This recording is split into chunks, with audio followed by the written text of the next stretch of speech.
어느 날 부흥 집회를 갔는데 마음이 곤고하고 쓸쓸해서 부흥 집회에 가만히 앉아 있었습니다. 다른 사람들은 찬양하며 신이 나서 하나님께 기쁨으로 기도를 하고 손뼉을 치면서 찬양하고, 어떤 사람들은 나와서 춤을 춰가면서 하나님을 찬양해요. 참 보기가 좋아요. 근데 내 마음만 무거워서 찬양하기도 싫고 기도하기도 싫고 헌금하는 것도 싫고 목사가 말하는 것도 싫고 다 싫은 거예요. 그런데 그때 그 복음성가 일어나 걸어라 내가 너를 도우리라고 하는 찬양이 나왔어요. 근데 그 찬송을 부르는데 그때 다른 거는 다 모르는데 일어나 걸어라, 그런데 얼마나 눈물이 쏟아지는지 몰라요. 그렇지. 왜 앉아있고 주저앉아서 나만 안 되고 다른 사람은 다 신이 나서 춤을 추고 찬양을 하는데 왜 나만 안 되고 나만 보고서 이렇게가 있느냐라는 생각이 탁 들어오는 거예요. 그래 일어나자. 그래 일어나자. 그리고 일어나서 다른 사람들이 손뼉을 쳐가면서, 안 나오는 손뼉이지만 한번 힘껏 쳐가면서 찬양을 부르는데 눈물이 쏟아지면서 찬양을 얼마나 많이 불렀는지 몰라요. 이 하나님의 은혜는 된다, 일어나자, 그럴 때 하나님의 은혜가 임하는 거지.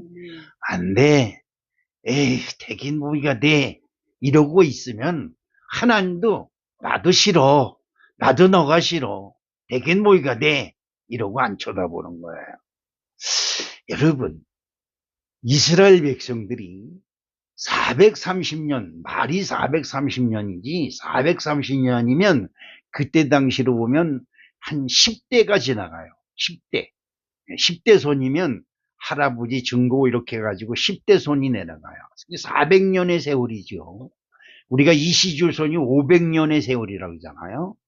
그런데 애굽에서 430년간 생활을 하다가 모세가 어느 날 갑자기 와서 알지도 못하는 조상을 들먹이면서 너희 조상 아브라함에게 하나님이 약속하신 땅이 준비되어 있다.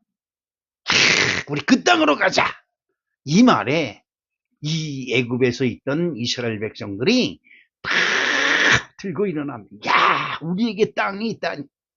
지금 여러분 하면 지금 여러분 아무리 세상이 좋지만 돈이라는 것은 아무리 많아도 궁핍하고 아무리 많아도 부족한 것 같지요.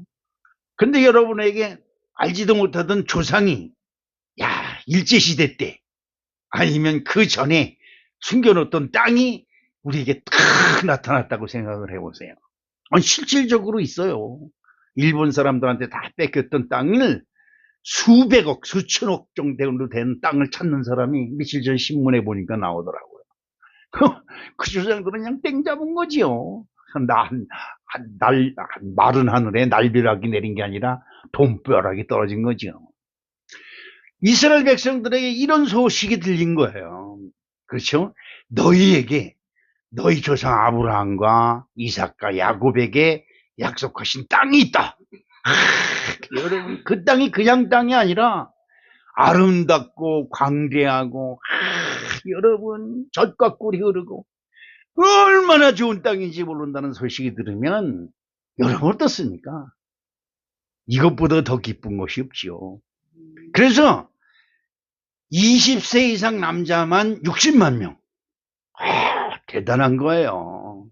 그러니 그 밑에 20세 이하의 사람들은 얼마나 많겠어요. 한 집에 그때 당시 한 12명씩 날 시절이니까 뭐 아이들이 바글바글 할 때 아닙니까?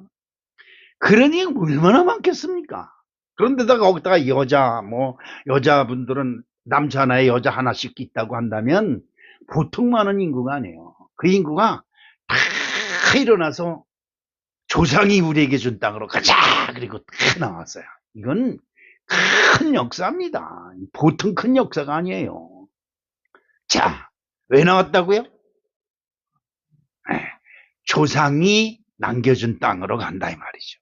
간단해요. 출애굽이라는 것이 간단해요.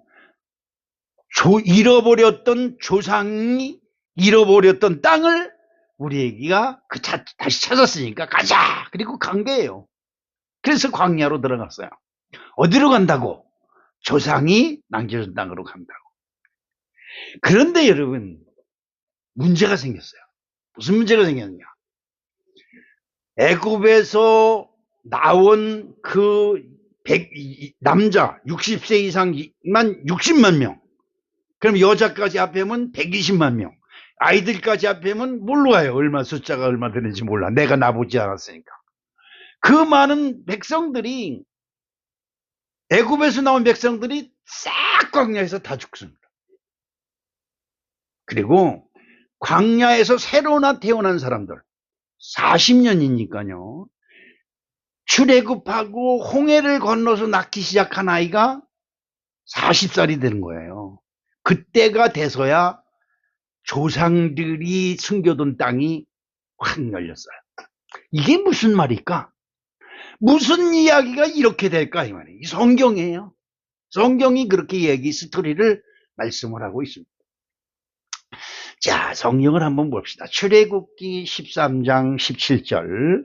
바로가 백성을 보낸 후에 블레셋 사람이 땅의 길이 가까울지라도 하나님이 그들을 그 길로 인도하지 아니하셨으니 이는 하나님이 말씀하시기를 이 백성이 전쟁을 하게 되면 마음을 돌이켜 어디로? 애굽으로 돌아갈까 하셨습니다. 그러니까 야 좋다 가자. 그리고 나와서 보니까 막상 전쟁도 나고 그렇잖아요. 그들이 가는 길을 방해하는 세력도 있고 비도 오고 또 뭐예요? 요즘처럼 강으로서 떼약비도 내려치고 그리고 밤이면 춥고 낮이면 덥고 들짐승이 들끓고 정갈과 뱀. 여러분 사막의 정갈이 무섭지만 그보다 더 무서운 게 뱀이에요. 사막에 무슨 뱀이 있냐 그러는데 사막에 있는 뱀은 뿔이 이렇게 났어요. 근데 그 뱀은 딱 물리면 30분이래요. 30분. 30분 동안 설설설설설설설 해가지고 쓰러져 죽는다는 거예요. 독이 퍼져서.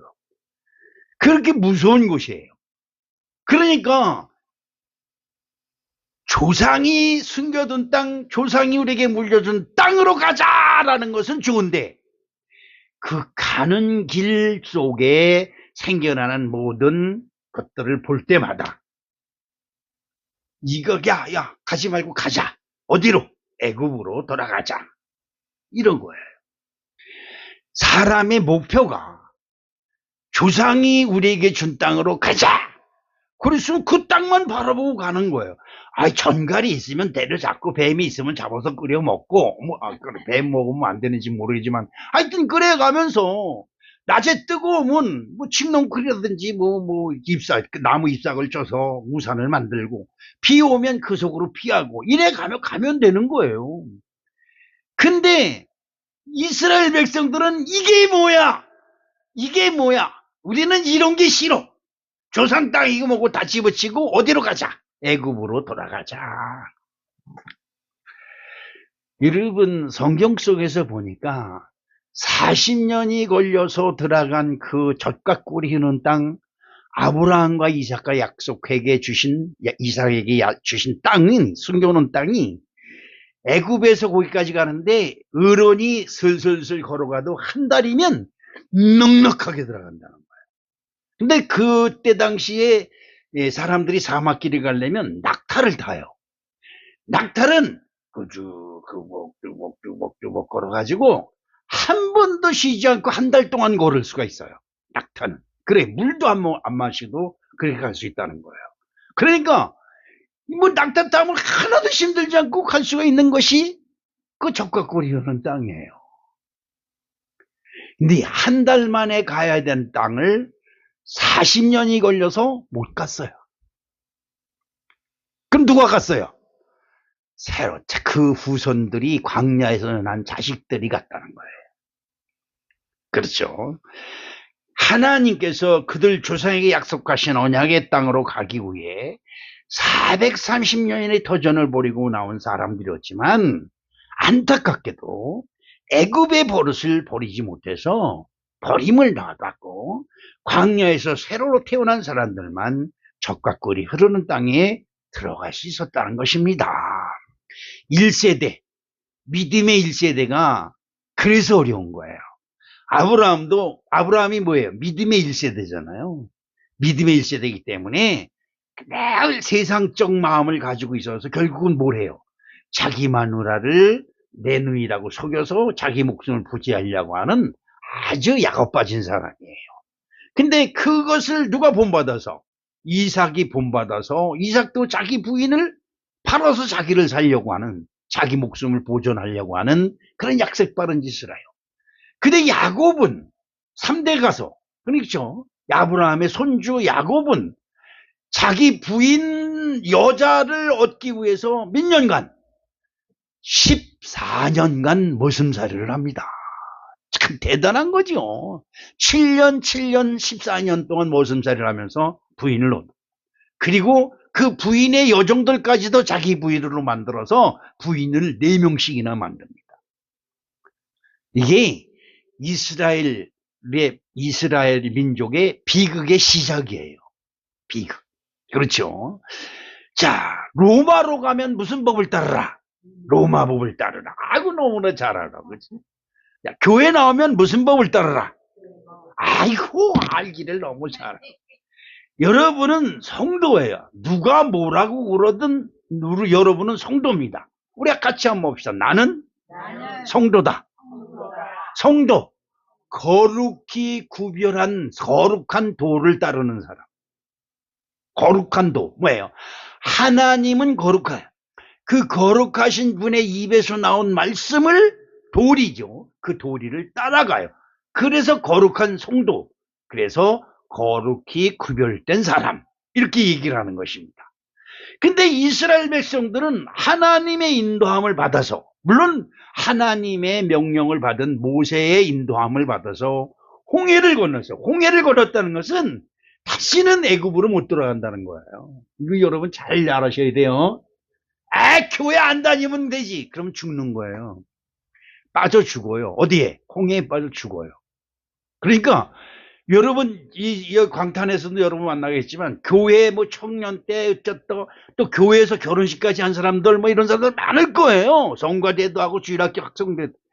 이 사람들은요 절대 교회 못 나와요. 왜 못 나오겠어요? 얼마든지 올 수 있지. 근데 하나님의 영이 허락질 않아요. 못 와요. 왜? 홍해에서 빠져 죽었기 때문에. 홍해는 어떻게 건너왔어요? 여러분 아시잖아요. 몰라요? 이스라엘 백성들이 홍해를 어떻게 건너왔어요? 말씀에 의해서 갈라져서 걸어서 건너왔어요.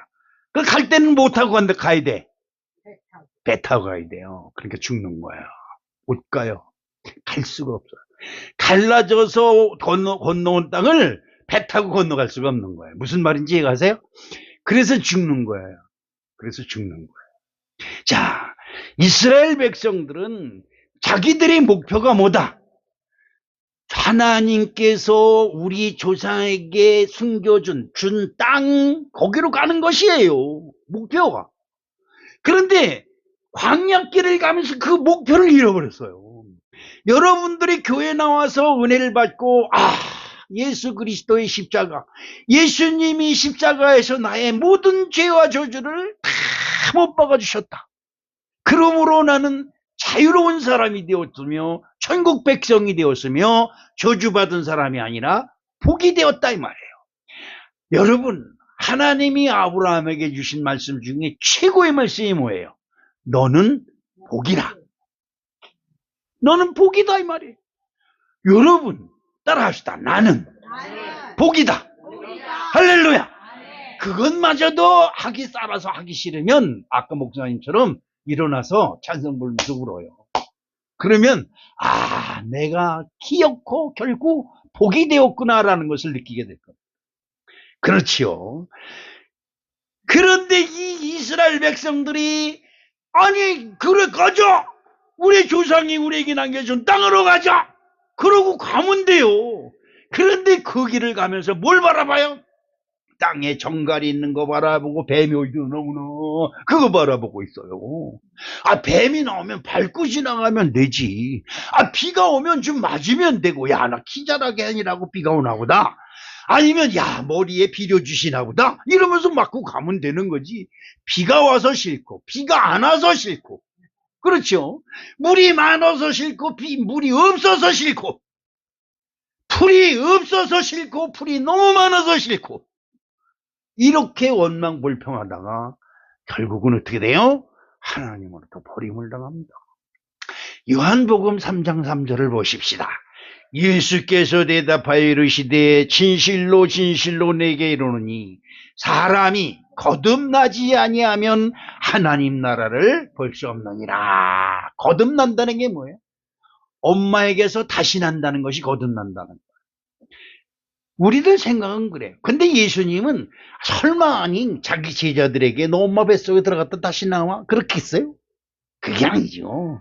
그렇죠. 거듭난다고 하는 말은 새로운 계명으로 변화를 받아라. 이것이 거듭난다는 거예요. 그래서 이스라엘 백성들이 광야에 왔을 때 하나님이 새 계명을 주는 거예요. 모세가 시내산에서 율법을 받았죠. 너희들이 애굽에서 살던 버릇을 싹 버리고 이 계명으로 살아라. 이게 뭐예요? 하나님 기준으로 살아라는 거죠. 그런데 이 이스라엘 백성들은요, 그것을 거부해 버렸어요. 그래서 결국은 광야에서 다 죽어버립니다. 이제 예수님 시대니까 예수님 시대에서는 뭘로? 성령으로 새로운 사람이 되라. 새로운 사람이 되는 건 뭐예요? 세상 법을 버리고 하나님의 법으로 살아라 이 말이죠. 무슨 말인지 이해가십니까? 자, 그러면 어떻게 새로운 법에 적응하여 하나님 나라 사람으로 거듭날 수 있을까? 첫 번째로 축복하는 자가 되어야 됩니다. 여러분 입술이, 여러분 마음이 남을 축복하는 사람이 되시기를 주님의 이름으로 축원합니다. 그러면 축원을, 제가 병원에 가는 것을 별로 안 좋아해요. 몇몇 의사 때문에 그렇습니다. 어느 의사들은 이렇게 아래로 이러고 그냥 혐오스러운 사람을만 보는 것처럼 그렇게 보는 의사들이 몇몇이 있어요. 그리고 간호사들이 얼마나 딱딱거리는지 몰라요. 근데 요즘은 세월이 그렇게 만들었는지 간호사들이 얼마나 친절한지 몰라요. 이번에 건강검진으로 갔는데 팔짱을 끼고 안내를 해요. 그래서 야, 진짜 우리 며느리 같구나. 너는 속으로 그랬어. 겉으로 그러면 또 그 형사를 112로 부를 테니까 그러지도 못하고. 그런데 여러분, 모든 사람을, 나는 너를 축복한다는 마음을 가지면 마음에서 사랑이 솔솔솔솔 쏟아나는 거예요. 그런데요, 여러분 보세요. 우리들은 남을 축복하는 걸 싫어해요. 사촌이 땅을 사면 뭐예요? 배가 아프다 그랬어요. 괜찮이 이거 은혜 받으러 온 거니까 이제 그런 거 신경 쓰지 말고, 사촌이 땅을 사면 배가 아프다. 그러니까 남을 축복하고 남의 잘 되는 꼴을 못 보는 것이 우리들의 심보예요. 심보. 이걸 심보라고 해요.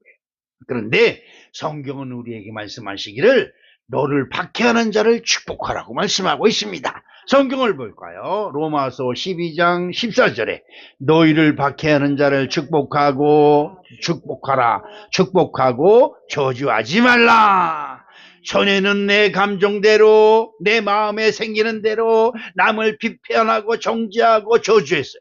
그것이 내가 잘난 것이고, 남을 이러니 남을 손가락질하는 것이 내가 잘난 것이라고 생각을 했어요. 아니, 우리나라의 부모들이 그렇게 가르쳤고 이 나라의 지도자들이 그렇게 가르쳐요. 남들이 하는 건 다 잘못됐고 지네들이 하는 것만 잘된 거예요. 그렇지요? 그렇습니다. 이제는 여러분은 거룩한 뭐라고 했어요? 성도라고 했어요. 이제는 성도의 법을 따라서, 하나님의 법을 따라 여러분의 마음이 바뀌어지기를 주님의 이름으로 축복합니다. 갈라디아서 6장 7절로 8절을 봅니다. 스스로 속이지 말라. 하나님은 업신여김을 받지 아니하시나니 사람이 무엇으로 심든지 그대로 거두리라. 자기 육체를 위하여 심는 자는 육체로부터 썩어질 것을 거두고 성령을 위하여 심는 자는 성령으로부터 영생을 거두리라. 아멘입니다. 자, 그러면 뭐를 어떻게 심는 것이다? 그래. 여러분이 심는 것은, 세상에서 심는 것은 씨앗을 심어요. 사람이 심는 것은 입술로 심는 겁니다. 내 입술이 남을 축복하면 축복의 씨를 계속 심는 거예요. 근데 남을 저주하면 저주를 계속 심어요. 이것이 하나님 나라의 법칙인 거예요. 그렇죠? 미워하기보다는 복을 빌어주고 저주하기보다는 불쌍히 여겨 기도해주는 마음을 가져야 하는 이유가 바로 여기에 있는 것입니다. 우리 교회가 아까 우리 윤재영 권사님 기도했지만 가난한 것 같아요. 없는 것 같아요. 성도들 가만히 돌아보세요. 뭐 헌금할 사람이 누가 있고 누가 재산 있는 사람이 누가 있어요. 그런데도 우리 교회는 하나님의 은혜 가운데서 몇몇 교회를 도와줘요. 이런 얘기 나왔으니까 여러분 기도할 때 중국 선교사 이름은 몰라도 돼요. 재종님 선교사. 그 다음에 우리 저기 터키가 지금 이름이 바뀌었지요? 예? 하여튼 그렇게 바뀌었다고 그래요. 거기 바뀌는데 무슨 목사지요? 고만성 목사. 그 다음에 일본의 후쿠시마 목사. 이런 세 군데만 해도 대단한 거예요. 세 군데. 근데 그분들이 다 어렵지만 사역을 얼마나 많이 잘 감당하는지 몰라요. 다 어려워하지만 그래도 이런 분들을 우리가 조금씩 모아서 도울 수 있다는 것은 여러분 하나님 앞에 가서 자랑할 것은 없지만 그래도 이런 것 하고 왔습니다. 이런 교회에서 신앙생활을 왔습니다. 라고 말할 수 있는 은혜가 저와 여러분에 있어지기를 주님의 이름으로 축복합니다. 그렇지요? 그렇습니다. 복을 심어야 복을 받고 사랑을 심어야 사랑을 받고 믿음을 심어야 구원의 열매를 거두고 사랑의 열매를 거두며 믿음의 열매로 천국을 거두게 되는 것입니다. 육체를 위하여 육체를 심는 것은 뭘까요? 육체, 내 정욕대로 욕하고 저주하고 손가락질하고 이런 버릇이 이제는 싹 잘라져야 될 줄로 믿습니다. 이것이 바로 하나님의 법칙이에요.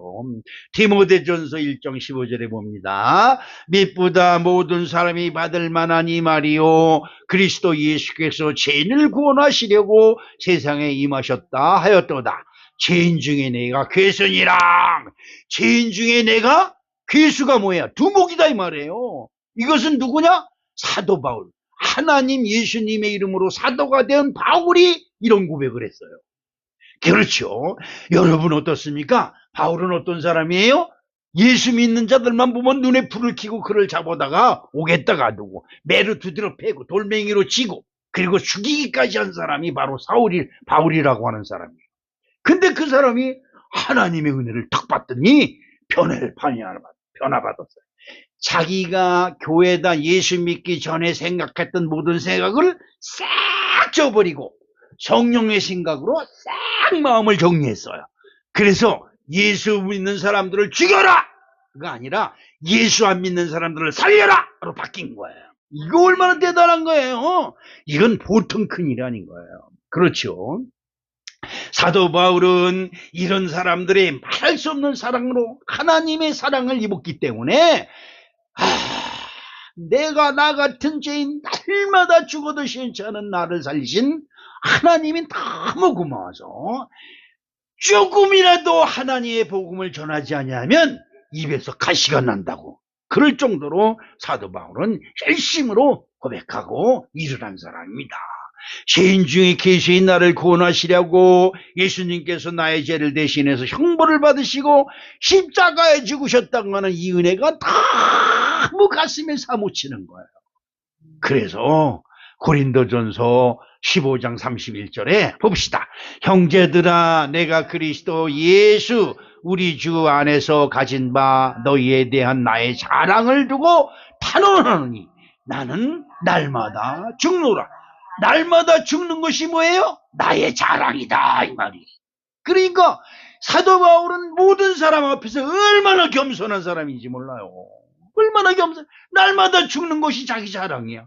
그래서 옛날엔 자존심 내세우고 탁 허리에다가 손 옮기고 시기들 이래가면서 살았는데, 지금은 모든 사람들을 볼 때마다 하나님 우리 주 예수 그리스도의 그 사랑, 그 십자가에서 흘린 보혈의 피가 생각나 그들만 보면 너무나 불쌍해서 눈물이 나. 눈물을 너무 흘리다 보니까 눈에서 안질이 떠나질 않아요. 그렇죠. 날마다 죽는다는 것은 복음을 위하여 모든 사람을 용서하고 모든 사람을 사랑하는 것이고, 결국 예수님을 위하여 죽는다는 것입니다. 복음은 모든 사람을 사망의 저주에서 생명의 복으로 인도하는 축복의 비밀이 그 속에 있음을 믿으시길 주님의 이름으로 축복합니다. 두 번째로, 여러분 겸손으로 허리를 매시기를 주님의 이름으로 축복합니다. 로마서 12장 16절에 서로 마음을 같이하여 높은 데 마음을 두지 말고 도리어 낮은 데 처하며 스스로 지혜 있는 체 하지 말라. 높은 척하고 잘난 척하는 것, 이것만큼 짜증스럽고 이것만큼 재수없는 말이 없어요. 그 전에 우리 치호미가 말 대화 중에 아이 재수없어 이 소리라는 거예요. 깜짝 놀랐어요.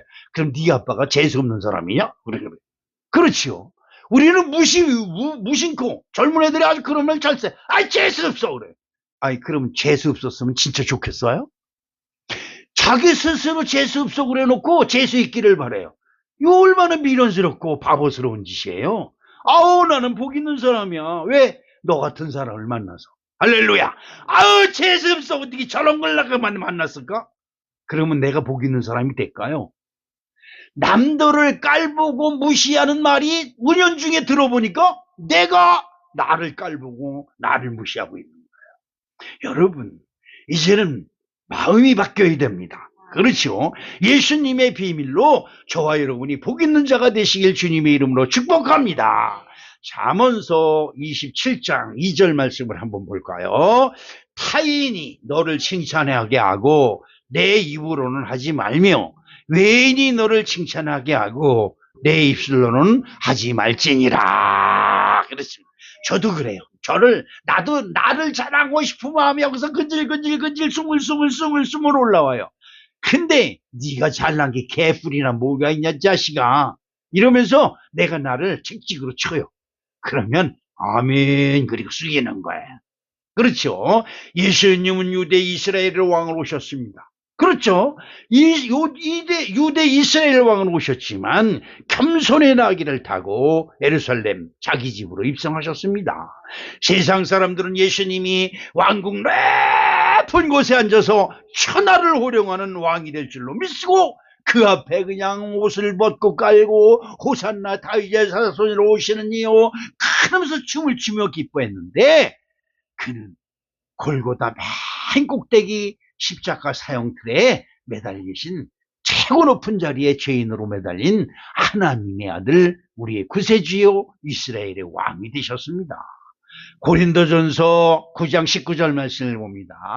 내가 모든 사람에게서 자유로우나 스스로 모든 사람에게 종이 된 것은 더 많은 사람을 얻고자 합니다. 그렇죠. 아무 거리낌이 없지만 단 한 사람이라도 더 얻고 더 한 사람이라도 전도하기 위해서 그 모든 사람의 종이 스스로 된 거예요. 그렇죠. 고린도전서 9장 22절에 한번 봅니다. 23절까지 약한 자들에게 내가 약한 자와 같이 된 것은 약한 자들을 얻고자 하며 내가 여러 사람에게 여러 모습이 된 것은 아무쪼록 몇 사람이라도 구원하고자 함이니 내가 복음을 위하여 모든 것을 행함은 복음에 참여하고자 함이라. 저를 세례 주신 분이 고수철 목사님이세요. 근데 그분이 설교하는 중에 내가 은혜 받은 게 있어요. 시골 교회보다 더 적은 교회를 하고 있는데 성도들이 다 전도가 안 되는 거야. 그래가지고 옛날에는 그 사람방에서 나이롱병 쳤잖아요. 나이롱병 지금 먹기내기. 그래서 나이롱병에서 1등은 얼마 2등은 얼마 이렇게 내는 건데, 그거 한 데 가가지고 맨날 그 나이롱병 치면서 그 사람들과 어울렸다는 거예요. 그러면서 이제 나이롱병을 칠지도 모르지만 또 맨날 불어 꼴찌를 하는 거예요. 1등을 할 수 있는 패가 들어와도 부러워 그냥 꼴찌 아니라고 가만히 쥐고 있다가 그래서 꼴찌를 하고 그랬어요. 그러니까 어떻게 되니까 저 목사님은 호구야 호구 이렇게 해서 이거 신현교회인데 신현교회 목사님은 호구라고 소문이 난 거야. 그 목사님만 오면 대박 난 거야 대박. 왜냐하니까 먹을 걸 사람이 다 사. 그러니까 목사님이 오기를 기다려요. 안 오면 전화를 해. 목사님 빨리 오세요 나이랑 뭉치게. 그래 목사님 줄줄줄까. 그래서 동네 사람들이 야 저거 왔다 저거 왔다 그래. 그러면서 그 사람들을 전도하기 시작을 했다는 거예요. 그리고 포장마차에 가가지고 포장마차에 술 먹는 사람들 동네 사람들이 와서 술 먹으면 같이 술 먹는 데 가서 술도 따라주고 안주도 시켜주고 그랬다는 거예요. 그래서 이 세상 사람들은 딱 한 잔만 하라고 해. 딱 한 잔만. 요게 사람을 충기는 거예요. 딱 한 잔만 먹으면 그 다음에 한 잔 먹었으니까 한 잔 더 해. 이거죠. 그래서 살아서 석 잔, 죽어서 석 잔이라고 해. 그러면 이 망하는 거예요. 근데 술을 안 받아 먹고 안주 사주고 그러니까 야 저 목사님은 포장마차가 이게 이제 소문이 난 거예요. 그래서 포장마차 목사예요. 그러면서 전도가 됐다는 거예요. 술 먹는 사람을 얻고자 어디에 가고 포장마차에 가고 싸많은 사람들의 그 사람들을 구원하고자 싸많은 자리에 들어가서 대신 맞아주는 거야. 내가 왜 맞지? 이렇게 하면서 전도를 했다는데 눈물이 나는 거예요. 그때 당시엔 그게 무슨 소리인지 몰랐어요. 여러분, 내가 교만하고 잘난 척하면요 내 주변에 사람이 안 와요. 근데 내가 못난 척하고 바보스러우면 다 내 주변에 사람들이 많이 와요. 왜? 만만하거든요. 그렇죠. 사도 바울은 이 일을 했다는 거예요. 내 자존심이 복음을 방해하면 과감히 버려야 합니다. 내 교만이 예수님을 십자가에 못 박고 있다고 한다면 멈추어야 됩니다. 복음에 참여하기 위해 모든 사람이 종된 사도 바울이 되지 못해도 흉내라도 낼 수 있도록 우리가 노력해야 될 줄로 믿습니다. 로마서 12장 2절 말씀을 봅니다. 너희는 이 세대를 본받지 말고 오직 마음을 새롭게 함으로 변화를 받아 하나님이 선하시고 기뻐하시고 온전하신 뜻이 무엇인지를 분별하라 라고 말씀하고 있습니다. 세 번째로 손으로 악을 이기시기를 주님의 이름으로 축복합니다. 이는 이로 악은 뭐라고 합니까? 이는 이로 그 다음에 뭐예요? 네? 눈은 눈으로 그러죠. 그냥 너 받은 대로 갚는 것이 율법이에요. 그런데 예수님은 그것을 바꾸어서 오른뼘을 때리거든 왼뼘을 돌려대라고 말하고 있습니다. 로마서 12장 17절로 18절을 봅니다. 아무에게도 악으로 갚지 말고 모든 사람 앞에서 선한 일을 도모하라. 할 수 있거든 너희로서는 모든 사람과 화목하라. 십자가에서 죽어가신 예수님의 마지막 말씀 기억합니다. 이 말씀은 정말 우리 가슴을 때려요. 어떤 말씀입니까? 누가복음 23장 34절을 봅니다.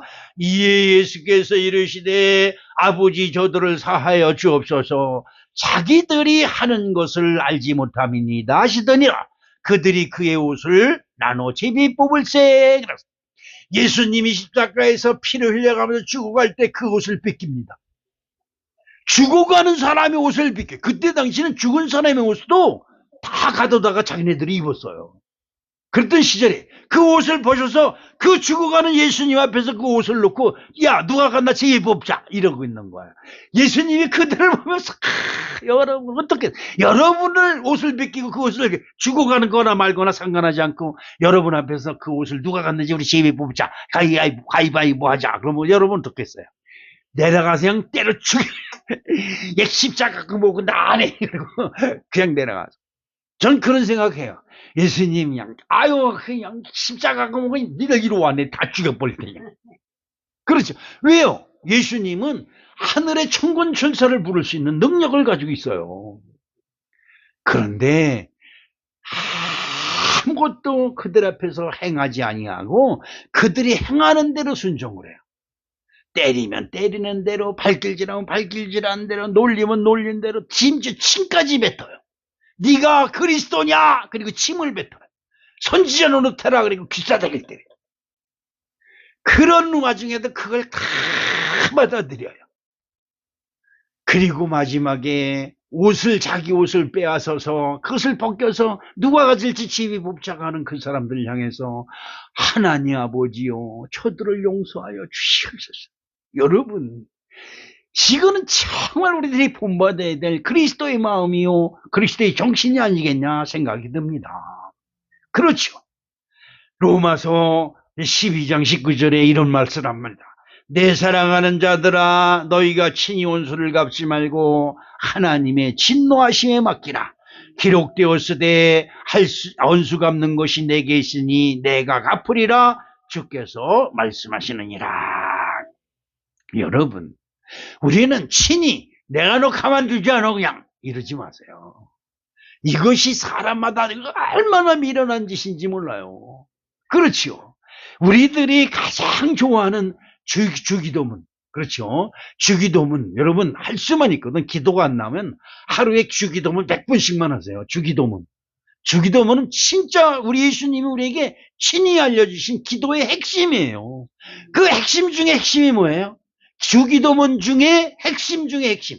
그것은 바로 우리가 우리에게 죄 지은 자를 사여 준 것 같이 우리 죄를 용서하시고. 그러니까 내가 용서해 준 만큼 내가 용서를 받는 거야.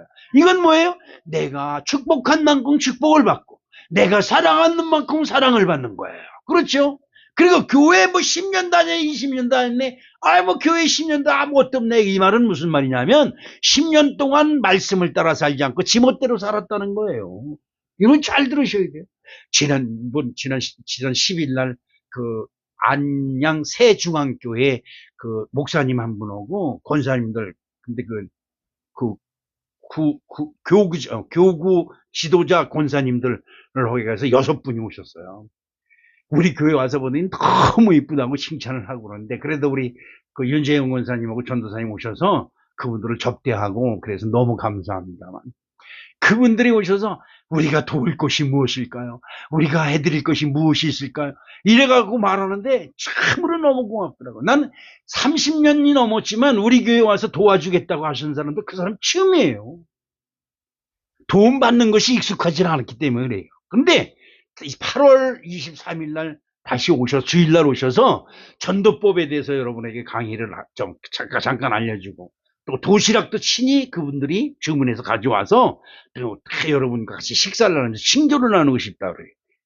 여러분, 아무나 할 수 있는 일이 아니에요. 가서 권사니 장로니 딱 버티고 이러고 있을 수는 있지만, 어려운 교회 힘든 교회 찾아가면서 그 교회를 돕겠다고 봉사하는 것이 쉬운 일이 아니에요. 또 그 홈페이지에 내가 들어가서 보니까 저 판문점에 있는 통일촌, 거기 교회하고 자매교회를 맺어가지고 틈만 나면 그 통일촌 교회 가서 그들과 같이 예배드리고 밥도 먹고 같은 리크레이션도 하고 뭐 그런다 그러더라고요. 쉬운 일이 아니에요. 바빠요, 바빠. 내가 교회 가서 청소할 시간이 어디 있어요? 당연하죠. 그러면 교회 와서 청소할 시간이 어디 있어요? 그러나 여러분, 하나님은요, 이 세상을 다스리는 너무 바쁘신 분이에요. 이 세상을 다스리니 그렇게 쉬운 일이에요? 그런 분인데도 불구하고 이 땅에 오셔서 우리들의 모든 소원을 너 나한테 얘기해봐. 네 소원이 뭐야? 어? 그렇죠. 주님은 그렇게 하고 계신 분이에요. 우리 사랑하는 성도 여러분, 로마서 12장 20절을 한번 봅시다. 내 원수가 저리거든 먹이고 목마르거든 마시게 하라. 그리함으로 내가 그 숯불을 그 무리에 쌓아놓으리라. 하나님의 말씀을 거역하고 하나님과 원수가 되어 사망의 저주를 받은 우리들이 교만과 욕망 때문에 헐뜯고 죽이고 때림으로 환난과 전쟁을 자초하고 있는 우리에게 생명의 빛으로 오신 예수님이 말씀하십니다. 요한복음 14장 34절 다 같이 읽습니다. 새 계명을 너희에게 주노니 서로 사랑하라. 내가 너희를 사랑한 것 같이 너희도 서로 사랑하라. 그렇죠. 사랑은 허다한 허물을 덮는 거예요. 이유 없어요. 내 재산을 탈취한 놈이든 내 아버지를 죽인 놈이든 이유 없어요. 다 사랑하고 포용하고 이해하고 끌어안는 것이죠. 베드로전서 4장 8절에 무엇보다도 뜨겁게 서로 사랑할지니 사랑은 허다한 죄를 덮느니라. 오늘 우리 사랑하는 성도 여러분, 새로운 계명이 저 여러분 마음속에 충만하시기를 주님의 이름으로 축복합니다. 나 교회 다녀, 이게 중요한 게 아니라 내가 교회 다님으로 새 계명을 받아서 그 새 계명으로 내 마음이 무장되고 그 새 계명이 내 마음을 점령해서 내가 하나님의 거룩한 전에 들어가는 축복된 저와 여러분이 되시기를 주님의 이름으로 축복합니다. 사랑의 아버지 하나님 고맙습니다. 그렇습니다. 이젠 새 계명으로 우리들의 마음을 다스려야 됩니다. 이 구습과 악습을 버리고 새 계명 속에서 하나님 성령님을 따라갈 수 있는 우리가 되게 도와 주시옵소서. 예수님의 이름으로 축복하며 기도합니다. 아멘.